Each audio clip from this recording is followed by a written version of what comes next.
De mémoire par rapport à la semaine passée, on récupère Zoran Moko qui était indisponible. On garde toujours au chaud, si on peut dire, mais cette circonstance, Victor Poisson, Ben Hamada, Souleymane Cissé et du coup Mohamed Silla qui a pris un coup sur le pied pendant la semaine et qui sera trop incertain pour pouvoir prendre part à la rencontre ce week-end.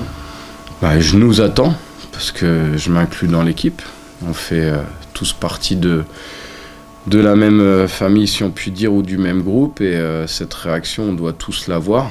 Maintenant, on a su rebondir il y a quelques temps suite à la défaite à Valenciennes. J'espère qu'on va savoir le faire pour pouvoir bien clôturer l'année civile en championnat dans un premier temps ce vendredi. C'est ce qui s'est vraiment passé suite aux 2 premiers matchs de championnat qu'on a malheureusement perdu d'affilée en début de saison. Malgré cette semaine sans jouer en plus parce qu'on était exempt, on a été capable de tourner la page et de continuer à progresser par rapport à notre début de saison. Et après Valenciennes, effectivement, on n'a pas le senti, et comme je ne l'ai pas senti là, un groupe sous tension, un groupe qui se mettait la pression, un groupe qui restait sur ce qu'il avait fait de pas bien à Villefranche, mais plutôt un groupe qui a envie justement de prouver que c'était peut-être qu'un faux pas et qu'il est capable de faire beaucoup mieux. On m'a parlé du match de l'an dernier, à peu près à la même époque, à peu près dans les mêmes conditions. Donc forcément, c'est quelque chose qui est un peu palpable autour du match, mais pour autant, ça ne ressemble pas non plus à un derby d'Istanbul ou ce genre de choses. Donc voilà, c'est dans une ambiance pour moi qui est saine, une émulation, on va dire, de Bourgogne-Franche-Comté normale, entre 2 équipes qui représentent notre ligue. Et du coup, ça paraît logique qu'il y ait une rivalité de toute façon. Sur le podium à la fin? Non, pas du tout. Numériquement ou en termes d'objectifs vraiment écrits, c'est pas quelque chose qu'on s'est dit. C'est absolument pas quelque chose qu'on a dit malgré notre classement depuis quelques semaines. Ce qui est important, c'est de rester sur une dynamique positive avant de pouvoir couper.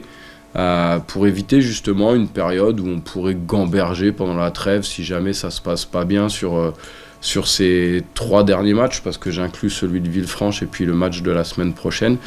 L'objectif, c'est quand même qu'on soit satisfait de ce début de saison, ce qui pour ma part, même si je vous ai dit qu'on tirait encore une fois un bilan à la vraiment à la fin des matchs allés, ce qui, pour ma part, je trouve que c'est un début de saison qui est plutôt positif. On ne peut pas dire absolument réussi parce qu'il en a manqué ici ou là, mais c'est quand même un début de saison qui est très positif pour notre équipe, notre groupe et notre club de manière globale, parce que sur l'aspect sportif, les jeunes performent aussi, les féminines performent, et je trouve que ça amène une dynamique sportive qui est très intéressante au DFCO. Et je trouve que c'est à ça qu'il faut s'accrocher. Déjà, j'ai dit amical, mais pour moi, il n'y a pas de matchs amicaux. C'est vrai que je refuse un peu ce terme, mais c'est moi qui l'ai utilisé, donc il n'y a pas de problème. Ouais, forcément, ça peut apporter quelques indications sur la manière dont se comportait l'équipe de Sochaux à ce moment-là, dont nous, on se comportait. Après, nous, sur ce match, si je ne me trompe pas, on avait dû faire 45-45 avec 2 équipes quasi différentes à la mi-temps. Donc les enseignements restent quand même assez lointains et assez peu significatifs.